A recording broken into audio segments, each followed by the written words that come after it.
Em nome do Pai que me criou, do Filho que me resgatou e do Espírito Santo que me santificou. Divina vontade reina na minha vontade. Ó minha mãe, eu te amo e tu me amas. Dá-me um gole da divina vontade para minha alma. Me abençoa, mãe, para que todas as minhas ações sejam feitas diante de vossos olhos maternais. Vinde, Espírito Santo, vinde por meio da poderosa intercessão do Imaculado Coração de Maria, vossa amadíssima esposa e nossa mãe. Amém. Ave Maria, cheia de graça, o Senhor é convosco, bendita sois vós entre as mulheres, e bendito o fruto do vosso ventre, Jesus. Santa Maria, Mãe de Deus, rogai por nós, pecadores, agora e na hora de nossa morte. Amém. Seja muito bem-vindo. Vamos continuando aqui com a nossa leitura do livro, da obra O Evangelho como me foi revelado, escrito por Maria Valtorta. Paramos no último vídeo no capítulo 5, agora vamos continuar a partir do capítulo 6, do volume 1. Purificação de Ana e oferecimento de Maria, a menina perfeita para o reino dos céus. 28 de agosto de 1944. Em Jerusalém, vejo Joaquim e Ana com Zacarias e Isabel saírem juntos de uma casa, certamente de parentes ou amigos, e dirigem-se ao templo, onde vão para a cerimônia da purificação. Ana tem nos braços a menina, toda envolta em coeiros, tendo sido antes enrolada com um amplo tecido de lã mais leve, que deve ser macio e quente. Com que cuidado e amor leva a sua filhinha, levantando de vez em quando a beirada do pano fino e quente para ver se Maria respira bem. E depois cobre-a bem de novo, para protegê-la do ar gelado deste dia sereno, embora de pleno inverno. Isabel tem alguns pacotes nas mãos. Joaquim puxa com uma corda 2 cordeiros grandes e muito brancos, que já são mais carneiros que cordeiros. Zacarias não leva nada. Ele está muito bonito em sua veste de linho, que um pesado manto de lã também branco deixa entrever. Um Zacarias muito mais jovem do que aquele visto no templo no nascimento do Batista, em plena virilidade, como também Isabel é agora uma mulher madura, mas ainda de aparência jovem. Todas as vezes que Ana olha a menina, ela também se inclina extasiada sobre o rostinho adormecido. Muito bonita, com um vestido azul que tende ao violeta escuro, com um véu que lhe cobre a cabeça, descendo depois sobre os ombros e sobre o manto mais escuro que o vestido. Joaquim e Ana, enfim, estão realmente esplêndidos em suas vestes de festa. Ao contrário do seu costume, ele não está com sua túnica marrom escuro, mas com uma longa veste de um vermelho bem escuro. Diríamos um vermelho de fundo, e as franjas colocadas em seu manto são muito novas e bonitas. Na cabeça ele tem também uma espécie de véu retangular, cingido com uma tira de couro. Sua roupa é toda nova e fina. Ana, ela não se veste de escuro hoje. Está com um vestido amarelo muito claro, quase da cor do marfim velho, ajustado à cintura, ao pescoço e aos pulsos por meio de um cinturão que parece ser de prata e ouro. A sua cabeça está coberta com um véu muito leve que parece adamascado, e está preso à fronte por uma lâmina delgada e preciosa. Ao pescoço, um colar de filigrana e nos pulsos braceletes. Parece uma rainha, também pela dignidade com que caminha com sua veste, em especial manto amarelo claro, com golões formando um bordado muito bonito, tom sobre tom. Parece-me estar te vendo no dia em que me fostes a noiva. Eu era pouco mais que uma menina, mas lembro-me ainda como estavas bonita e feliz, diz Isabel. Mas hoje estou ainda mais. Quis pôr a mesma roupa daquele dia para a cerimônia de hoje. Eu aguardei sempre para este dia. Já não esperava mais poder usá-la para esta festa. O Senhor te amou muito, diz Isabel com um suspiro. É por isso que eu lhe dou a coisa que eu mais amo, esta minha flor. Como farás para arrancá-la do seio quando chegar a hora? Recordando-me que eu não tinha e a recebi de Deus. Estarei sempre mais feliz agora do que antes. Quando pensar que ela estará no templo, direi a mim mesma: reza junto ao tabernáculo, ora ao Deus de Israel também por sua mãe, e ficarei em paz. E ainda maior paz terei ao dizer: ela é toda sua. Quando estes dois velhos, felizes que a receberam do céu, não estiverem mais em vida, ele, o Eterno, lhe será eternamente Pai. Podes crer, eu tenho disso a firme convicção. Esta pequenina não é nossa. Nada mais eu podia fazer. Foi ele que a colocou em meu ventre, este dom divino para enxugar o meu pranto, confortar as nossas esperanças e atender às nossas orações. Por isso ela é sua. Nós somos somente os felizes guardiões dela, e por isso Deus seja bendito. Chegam até os muros do templo. Enquanto vos dirigis para a porta de Nicanor, eu vou avisar o sacerdote. Depois eu virei também, diz Zacarias, desaparecendo atrás de um arco, que dá para um grande pátio rodeado de pórticos. A comitiva continua a encaminhar-se pelos sucessivos terraços, porque, não sei se já o disse, o recinto do templo não está sobre um terreno plano, mas vai se elevando por degraus sucessivos, sempre mais altos. A cada lance pode-se chegar por escadarias, e em cada lance há pátios, pórticos e portas muito bem trabalhadas, de mármore, bronze e ouro. Antes de chegarem ao lugar combinado, eles pararam e vão tirar dos pacotes as coisas que tinham levado, ou seja, pães cozidos de formato achatado e de pouca espessura, feito com muita gordura, um pouco de farinha branca, 2 pombas e uma pequena gaiola de vime e grandes moedas de prata, certas pacatas tão pesadas que, por sorte, não havia bolsos naquele tempo, pois não resistiriam. Eis a bonita porta de Nicanor, um trabalho bem acabado de entalhe, feito de pesado bronze com lâminas de prata. Lá já se encontra Zacarias, ao lado de um sacerdote esplendidamente vestido de linho. Ana recebe a aspersão de uma água, que eu suponho seja água lustral, e depois recebe a ordem de aproximar-se do altar do sacrifício. A menina não está mais em seus braços. Isabel carrega, estando ainda do outro lado da porta. Joaquim, por sua vez, entra atrás de sua mulher, puxando um pobre cordeiro balindo. Faço como na purificação de Maria. Fecho os olhos para não ver degolações como esta. Agora Ana está purificada. Zacarias diz em voz baixa algumas palavras a um colega, o qual concorda sorrindo. Depois aproxima-se do grupo que já se reuniu de novo, congratulando-se com a mãe e o pai pela sua alegria e pela fidelidade às promessas feitas, recebendo o segundo cordeiro, a farinha e os pães cozidos. Então, esta filha está sendo consagrada ao Senhor?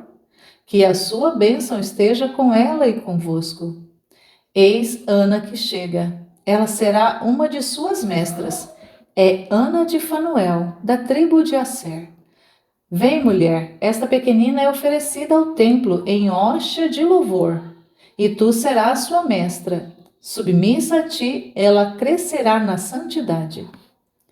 Ana de Fanuel, já com os cabelos todos brancos, acaricia a menina, que acabou de acordar e olha com os olhos inocentes e espantados toda aquela brancura e todo aquele ouro que a luz do sol faz brilhar. A cerimônia deve ter acabado. Não vi nenhum rito especial para a oferta de Maria. Talvez fosse suficiente dizê-lo ao sacerdote, e sobretudo que o dissessem a Deus no lugar sagrado. Eu gostaria de fazer a oferta ao templo e ir depois àquele lugar onde vi aquela luz no ano passado. Vão assim para lá, acompanhados por Ana de Fanuel, mas não entram no templo propriamente dito. Compreende-se que, tratando-se de mulheres e de uma menina, não chegaram até o lugar ao qual Maria chegou quando veio oferecer o seu filho. Mas, bem perto da porta toda aberta, olham para o interior, meio escuro, de onde estão vindo doces cantos de meninas, e de onde vem o brilho de lâmpadas preciosas, que espalham uma luz de ouro sobre dois canteiros de cabecinhas cobertas com véus brancos, dois verdadeiros canteiros de lírios. Daqui a 3 anos, tu também estarás lá, meu lírio, promete Ana a Maria, que olha como que fascinada para o interior do templo, sorrindo ao lento canto. Parece até que ela compreende, diz Ana de Fanuel. É uma linda menina.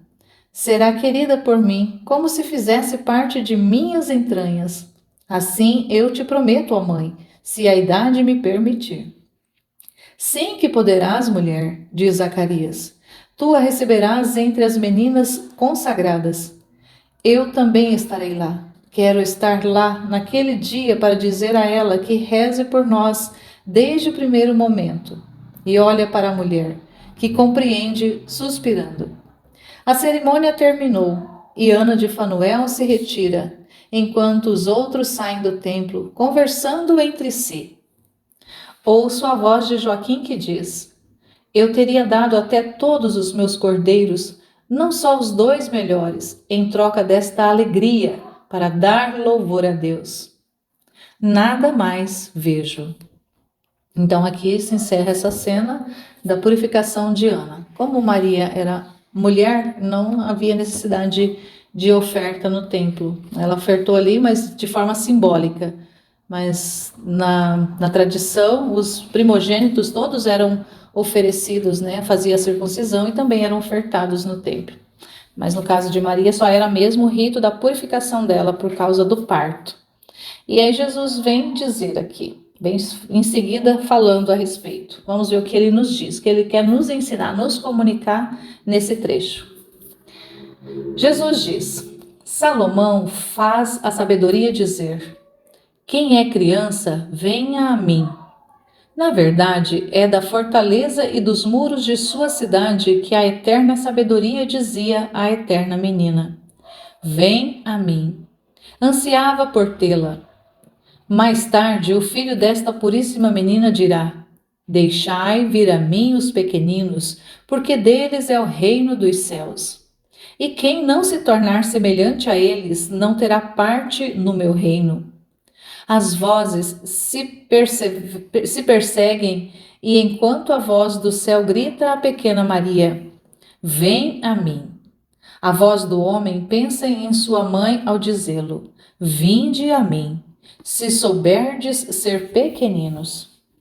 Dou-vos um modelo em minha mãe. Eis a perfeita criança, do coração de pomba, simples e puro. Eis aquela que os anos e os contatos do mundo não conseguem embrutecer, pela barbárie de um espírito corrompido, tortuoso, mentiroso. Porque ela não quer este espírito. Vinde a mim, olhando para Maria.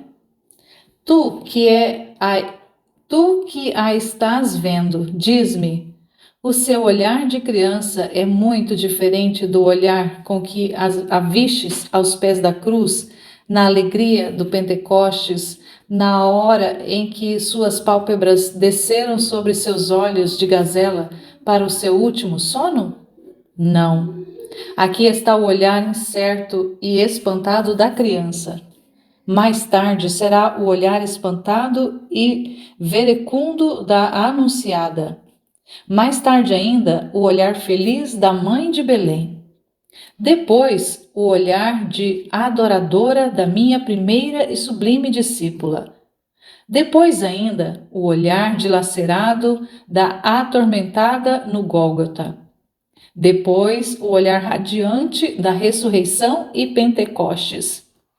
E, por fim, o olhar velado do sono estático da última visão.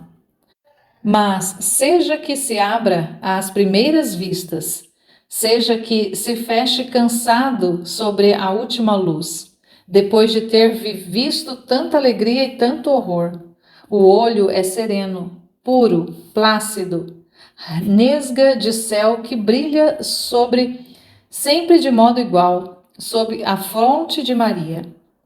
Ira, mentira, soberba, luxúria, ódio, curiosidade, nunca o sujam com suas nuvens de fumaça. É o olhar que olha para Deus com amor, tanto quanto chora, como quando ri. Por amor de Deus, acaricia e perdoa, tudo suportando por amor ao seu Deus. Se torna inatacável aos assaltos do mal, que muitas vezes se serve dos olhos para penetrar no coração. O olhar puro, repousante, benevolente, que tem os puros, os santos, os enamorados de Deus. Eu disse: a luz do teu corpo são os teus olhos. Se os olhos são puros, todo o teu corpo estará iluminado. Mas se os olhos são turvos, toda a tua pessoa estará em trevas. Os santos tiveram esse olho que é luz para o espírito e salvação para a carne. Porque, como Maria, durante toda a sua vida, não olharam senão para Deus. Ao contrário, eles sempre se lembraram de Deus. Explicarei a ti, pequena voz, qual é o sentido desta minha palavra. Então, adentramos agora no capítulo 7. A pequena Maria com Ana e Joaquim. Em seus lábios já está a sabedoria do filho. 29 de agosto de 1944. Ainda vejo Ana, desde ontem à tarde que estou vendo assim. Ela está sentada no começo da sombra da parreira, atenta a um trabalho de costura. Está toda vestida de uma cor cinzento-areia, com um vestido muito simples e solto, talvez por causa do grande calor que deve estar fazendo. No fim da parreira podem ver-se os ceifadores que estão cortando o feno, mas ainda não deve ser o feno de maio, porque a uva já está para colorir-se de ouro e uma macieira grande já vem mostrando os seus frutos. Entre as folhas escuras, que vão se tornando da cor de uma cera lustrosa, amarela e vermelha. Além disso, o campo de cereais é agora um restolho sobre o qual ondulam leves as chamazinhas das papoulas e se levantam, rígidas e serenas. As flores de lis raiadas com uma estrela e azuis como o céu do Oriente. Da parreira sombria vem vindo à frente uma Maria pequenina, mas já andando ligeira e independente. Seu passo é curto, mas seguro, e suas sandalinhas já não tropeçam nas pequenas pedras.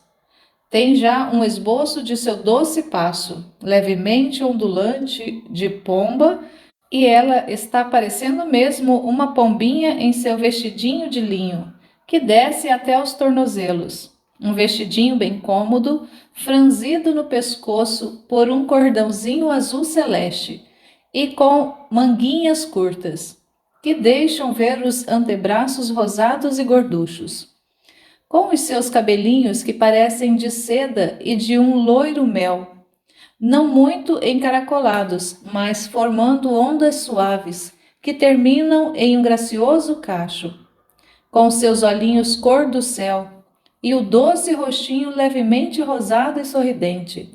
Ela parece um pequeno anjo. Até o vestidinho leve que lhe vai entrando pelas mangas largas e enchendo seu vestido de linho e fazendo-o ficar mais saliente nas costas. Tudo contribui para dar à menina o aspecto de um pequeno anjo, com as asas já entreabertas e prontas para voar. Nas mãozinhas ela leva papoulas, flores de lis e outras florzinhas, que crescem por entre os cereais, mas das quais eu não sei o nome. Ela vai indo e, ao chegar perto da mãe, dá uma corridinha, solta uma vozinha festiva e como uma pequena rolinha, para o seu vôo contra os joelhos da mãe, que se abrem um pouco para recebê-la, enquanto que o trabalho que estava sendo feito é posto de lado para acolhê-la sem que ela se machuque, e os braços estão estendidos para abraçá-la. Até aqui, ontem à tarde e hoje de manhã, reapresentam-se e continua assim. Mamãe, mamãe! A pequena rolinha branca está agora no ninho dos joelhos maternos, com seus pezinhos sobre a erva curta, o rostinho curvado sobre o colo materno, e não vê nada mais, além do ouro pálido dos cabelinhos sobre a nuca delicada, que Ana se curva para beijar com amor. Depois a pequena rola levanta a cabeça e oferece as suas florzinhas. Todas são entregues à mamãe, e para a oferta de cada flor, ela conta uma história que ela mesma inventou. Está aqui, tão azul e grande, é uma estrela que desceu do céu para trazer o beijo do Senhor para a mamãe. Aqui está esta florzinha celeste. Beija-a bem aí no coração e perceberás que ela tem o sabor de Deus. Agora, esta outra é de um azul mais pálido, como são os olhos do papai. Tem gravado nas folhas que o Senhor quer muito bem ao papai, porque ele é bom. E esta aqui, tão pequenina, a única pequena que eu achei, é um miosotis. É a que o Senhor fez para dizer a Maria que lhe quer bem. Estas vermelhas, sabe a mamãe o que são? São os pedaços da veste do rei Davi, molhadas no sangue dos inimigos de Israel e semeadas nos campos de luta e de vitória. Nasceram das fímbrias da heróica veste real, rasgada na luta pelo Senhor. Mas está aqui, tão branca e graciosa, que parece formada com 7 taças de seda que olham para o céu, cheias de perfume. Nasceu lá, perto da fonte. Foi papai que a apanhou entre os espinhos. Foi feita com a veste de Salomão, quando no meio em que sua netinha tinha nascido, há tantos anos. Oh, quantos anos antes, na pompa da alvura de suas vestes, Salomão caminhou pelo meio da multidão de Israel, diante da arca e do tabernáculo, alegrando-se pela nuvem que voltou a circundar a glória do Senhor, cantando o cântico e a oração de sua alegria. Eu quero ser sempre como esta flor, e como o sábio rei, eu quero cantar por toda a vida cânticos e orações diante do tabernáculo, e aí cessa de falar a pequena boca de Maria. Meu bem, como sabes estas coisas santas? Quem é que as diz a ti? O teu pai? Não, não sei quem é. Parece que eu as soube desde sempre, mas talvez seja alguém que eu não vejo e que as diz a mim. talvez um dos anjos que Deus manda vir falar aos homens que são bons. Mamãe, me conta as outras coisas? Oh, minha filha, sobre que fato queres saber? Maria fica pensando, seria séria e recolhida como estava. Que bom teria sido que se tivesse feito o seu retrato naquela posição, para perpetuar naquela sua expressão. Sobre o rostinho infantil se refletem as sombras de seus pensamentos, sorrisos e suspiros, raios de sol e sombras de nuvem. Pensando na história de Israel. Depois ela escolhe. Conta-me aquela passagem de Gabriel falando a Daniel na qual Cristo foi prometido. E ela fica escutando de olhos fechados, repetindo devagar as palavras que a mãe vai dizendo, como para se lembrar melhor delas. Quando Ana termina, Maria lhe pergunta: quanto falta ainda para o Emanuel chegar? Cerca de 30 anos, querida.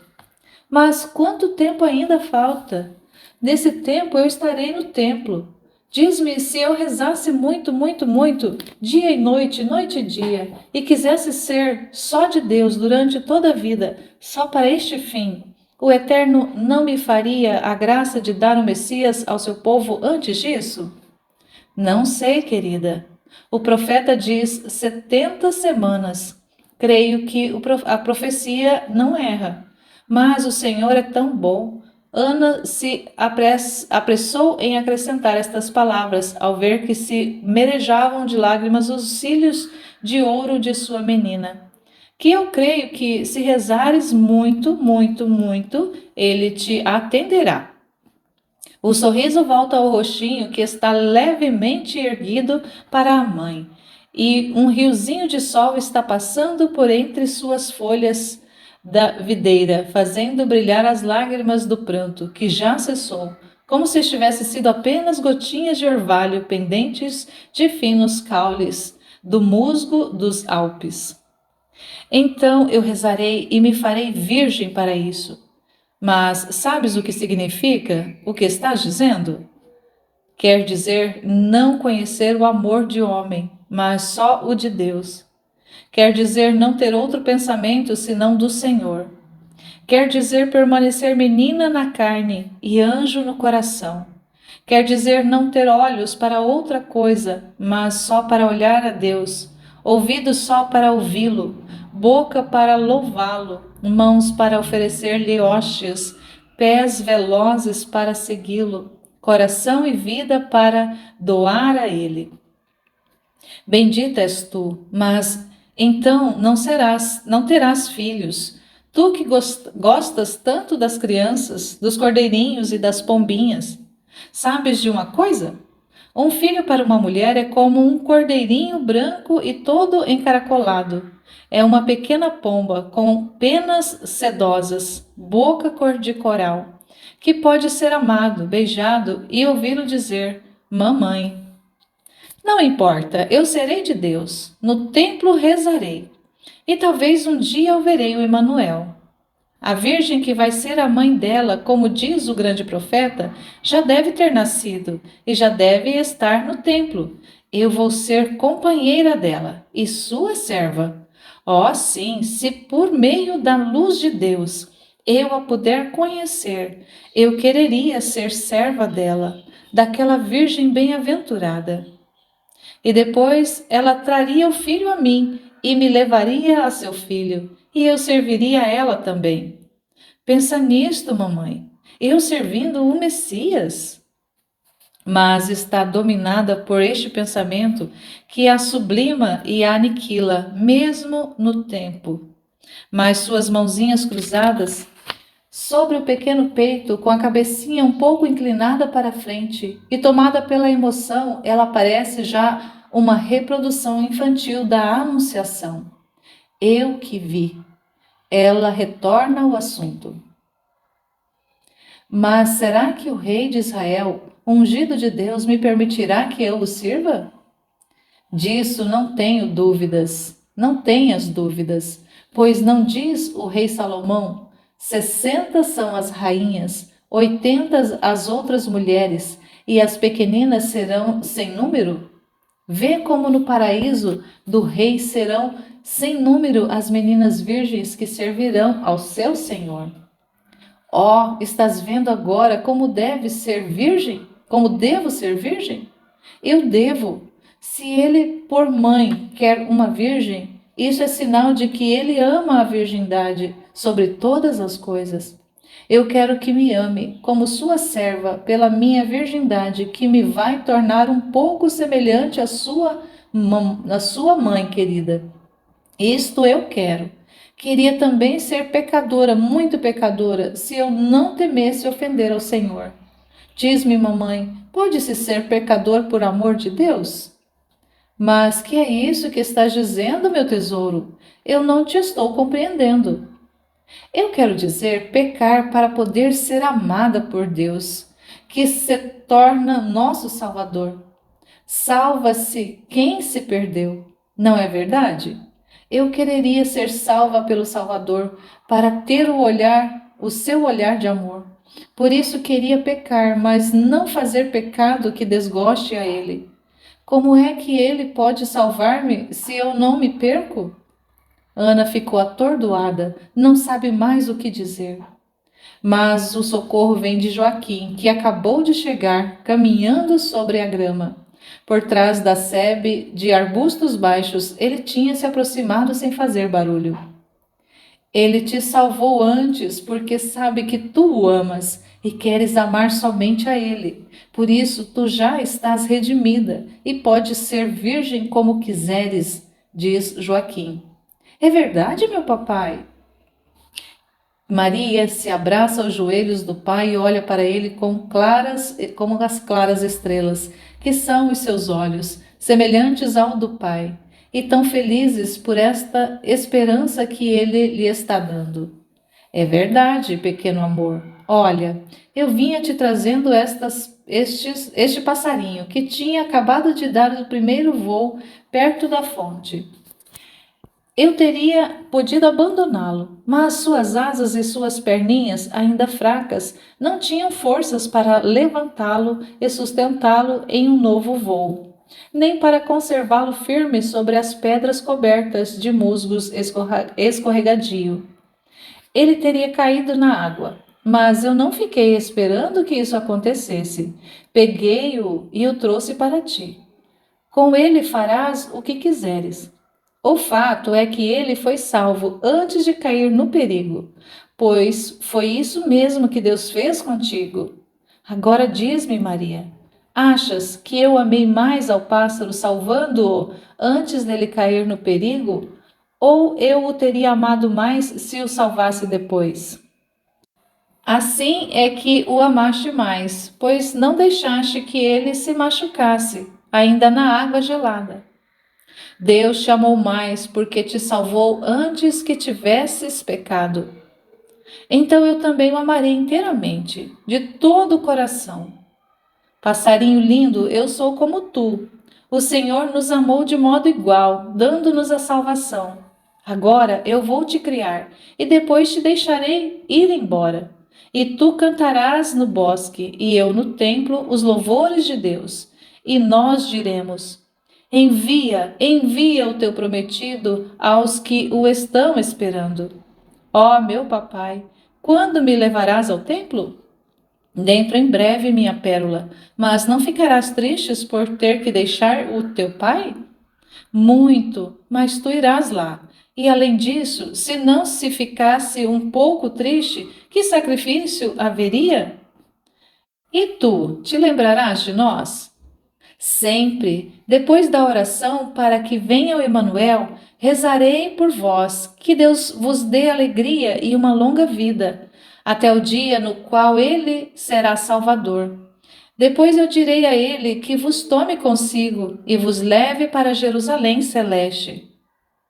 A visão termina para mim com Maria estreitada nos laços do abraço paterno. Que bênção maravilhosa ver aqui já nessa tenra infância, no início ali da infância de Maria, ela já com essa sabedoria expressa ali, já encarnada nela, já manifestada, que deixa tanto o pai Joaquim como a mãe Ana encantados de tanta sabedoria que sai da boca daquela pequenina, de tanta verdade, de tanta segurança e o desejo ardente dela ser virgem só para servir a mãe de Deus e servir a Deus, o Salvador, o Redentor.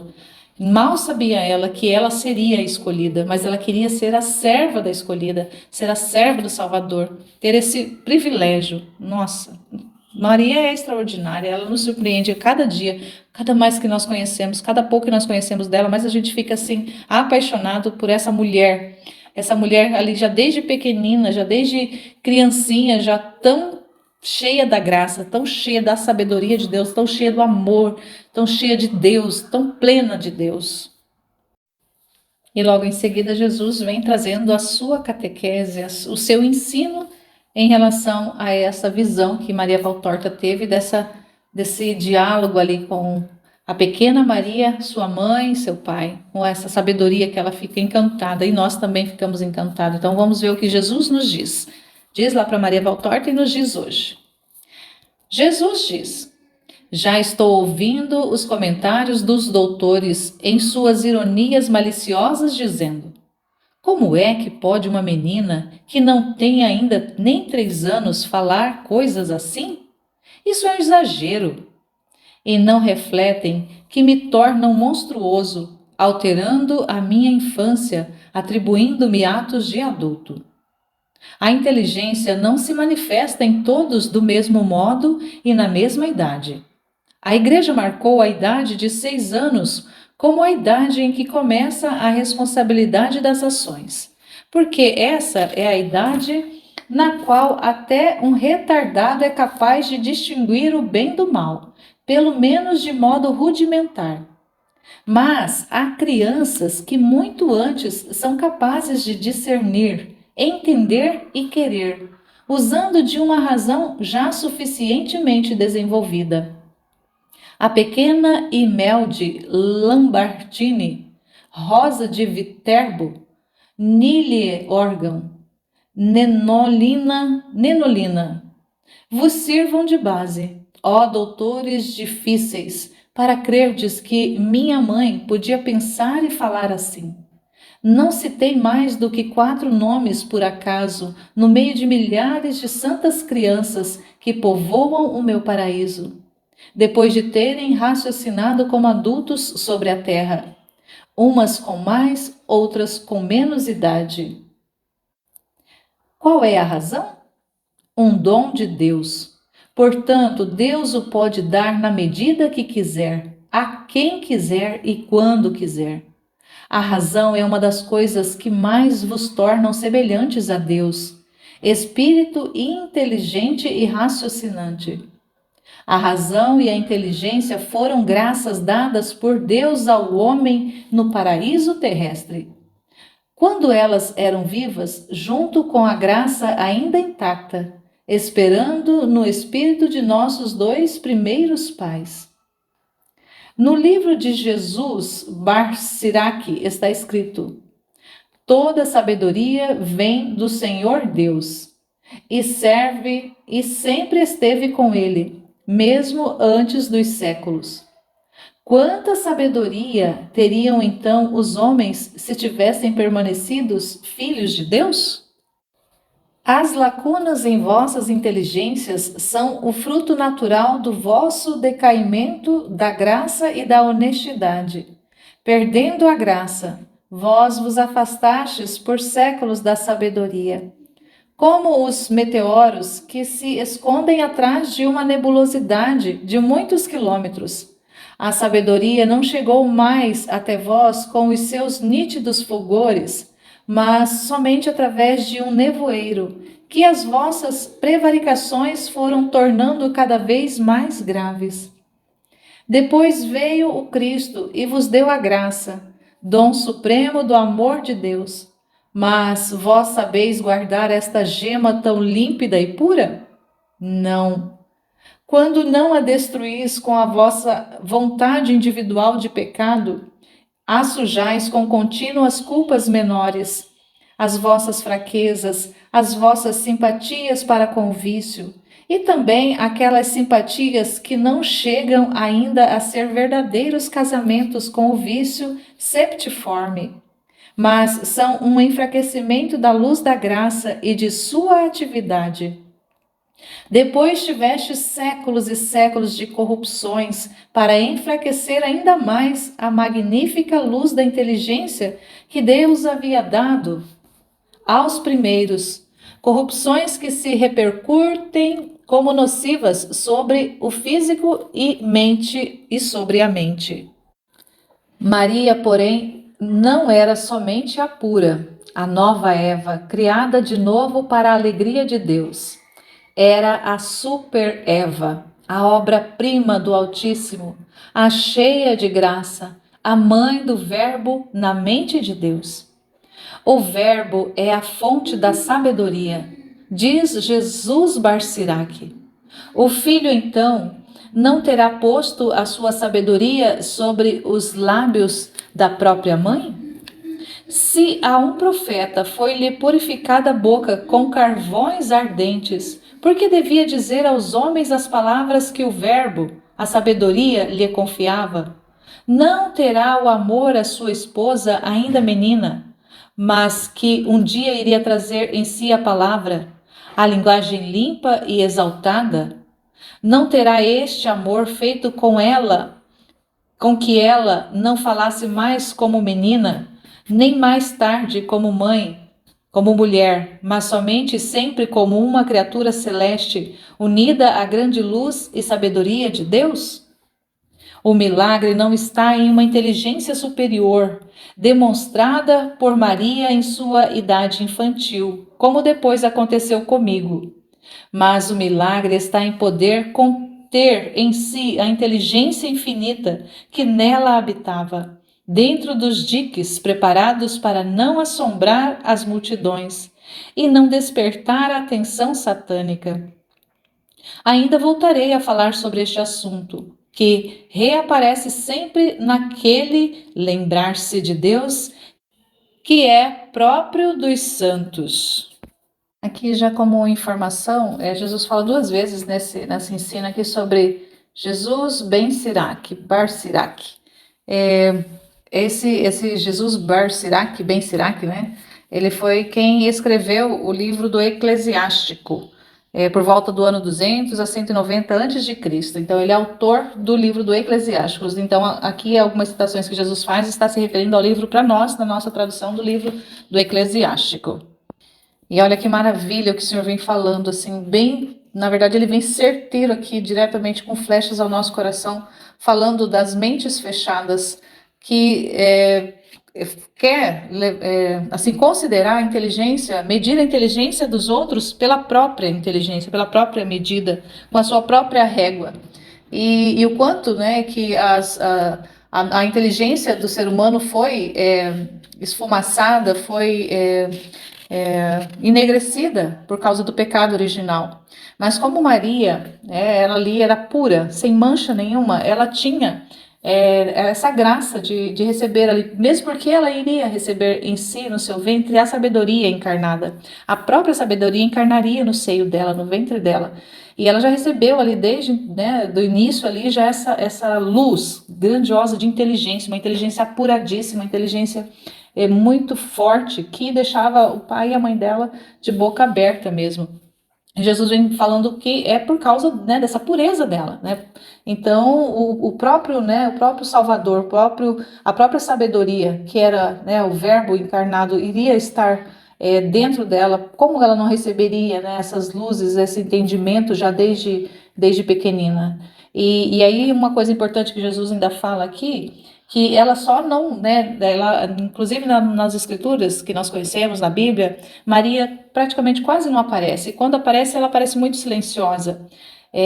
Propositadamente, né, o Senhor faz isso, porque se Maria né, falasse muito, fosse revelado muito da pessoa e da ação mariana naquele período, naquela época, de certa forma ofuscaria Jesus mesmo, iria ficar ofuscado por causa que o objetivo central, né, das escrituras, né, todo o ensinamento doutrinário, tudo que nós aprendemos até hoje na igreja está relacionado com a redenção, com a salvação. E então Maria ofuscaria, tiraria o foco de Jesus. Então, propositadamente é que foi ocultado muito, né, daquilo que ela era, daquilo que ela foi, daquilo que ela representou, inclusive para os apóstolos naquela época, né? Então, ela não foi uma mulher qualquer, ela foi uma mulher que nós vamos conhecer nessa obra de Valtorta. Vamos conhecer uma Maria que é desconhecida para quase, né, esmagadoramente a maioria das pessoas, dos católicos, desconhecem quem foi realmente Maria. A mulher Maria, a mãe Maria, a criança Maria, né, a pessoa Maria. E que Jesus, né, intencionalmente nessa obra ele quer tornar conhecida, porque já se passou ali, né, quase, né, quando foi ditado esses escritos para Valtorta, já tinham ido ali quase 2 séculos, né, dois milênios. Então, né, que ela escreveu ali, foi, né, em 1944 que ela começou a receber esses escritos, começou a escrever, essas visões e escrever. Então, ia ali, né, mais de 1900 anos ali, desses acontecimentos. Então, já teve período suficiente para a igreja, para as pessoas, para o ser humano, para a humanidade conhecer Jesus, conhecer a salvação, conhecer a redenção. Então, por isso, torna-se necessário agora, nesse tempo, tornar conhecida aquela que foi a cooperadora, que foi a corredentora, que foi a colaboradora para que tudo isso acontecesse, para que nós tivéssemos à disposição de nós, de cada um de nós, a salvação, a redenção, o próprio Deus se encarnando, se fazendo homem e vindo habitar no meio de nós. Então, agora é o período de conhecermos Maria e conhecendo ali já desde agora, né, esse início, essa infância de uma menina, de uma criança totalmente superdotada. E ele até fala, né, ele usa uma expressão, a expressão que ele usa aqui era a super Eva, é a obra-prima do Altíssimo, a cheia de graça, a mãe do Verbo na mente de Deus. Então, ali, né, Deus fazendo esse trabalho extraordinário na vida dessa criatura chamada Maria. Então, né, nós vamos aprender muito ainda, então nós estamos apenas no começo. Eu peço a você que seja perseverante junto comigo, porque a intenção dessa leitura é realmente fazer esse exercício, não só de estar lendo, mas compartilhando esse conhecimento, essas revelações particulares que Jesus vem trazendo para o nosso tempo, presenteando o nosso tempo, presenteando a nossa geração, presenteando a cada um de nós com esses conhecimentos da sua vida, da vida de Maria, dos ensinos, de tantos ensinos, de tanta catequese que ele vai nos trazer, que vai fazer com que a nossa vida jamais seja como era antes. O conhecimento que nós vamos adquirir a partir da abertura do nosso coração vai nos fazer pessoas tão mais próximas de Deus, tão diferentes, com a mente mais aberta, com a inteligência mais aguçada e com o coração tão mais sedento de conhecer essa verdade, que a verdade é uma pessoa, de conhecer esse verbo que se encarnou no seio de uma pequenina, de uma mulher que se fez pequenina, que foi feita pequenina, que foi moldada ali para isso, mas que tem tanto para nos ensinar. É uma mestra mesmo, é uma mestra de espiritualidade, é uma mestra de humanidade, que nós precisamos estar diante dela, assim, reverentes, para escutarmos da boca dela tudo aquilo que ela tem para nos dizer e para nos comunicar, tudo aquilo que Jesus tem para nos dizer, para nos comunicar, com todas essas revelações, com todos esses ensinos, com todas essas catequeses que ele nos quer trazer. E o propósito assim é que eu consiga fazer mais frequentemente mesmo essas leituras, gravar e postar para que a gente possa ir se alimentando. Isso vai ser um alimento assim para minha alma, eu sei, eu tenho certeza disso, e para você que estiver escutando também, que se propor a isso também vai ser um alimento substancioso para a sua vida, para a sua alma. Hoje nós precisamos pensar mais do que nunca que mais importante do que alimentar o nosso corpo, nós precisamos alimentar a nossa alma. Precisamos considerar a eternidade, que é tão esquecida, que é tão desconsiderada, principalmente no nosso tempo. Nós precisamos voltar a considerar a eternidade, precisamos voltar a considerar a nossa alma como algo importante, que Deus quer trabalhar nela. E conhecendo aquilo que o Senhor vai nos revelando, nós vamos nos abrindo, vamos nos deixando ser moldados, sermos transformados, sendo refeito, a nossa humanidade sendo refeita, para que Deus possa habitar em nós, que é o grande objetivo de Deus, que é o grande sonho de Deus, é habitar na nossa alma, é viver viver na nossa alma. Mas para isso nós precisamos conhecê-lo. Sem conhecer a Deus, nós não vamos conseguir abrir o nosso coração, abrir a nossa mente, a nossa alma para amá-lo e para recebê-lo dentro de nós, para viver e fazer vida dentro de nós. Então, concluindo aqui esse capítulo 6, esse capítulo 7, e com a graça de Deus, em breve estarei gravando novamente o 8 para frente, e vai ser conforme Deus vai dando me liberando aqui para poder ir fazendo. Que a graça de Deus esteja com cada um de nós, hoje e sempre. Amém. Louvado seja o nome de nosso Senhor Jesus Cristo e de sua Mãe Maria Santíssima, para sempre sejam louvados. Amém.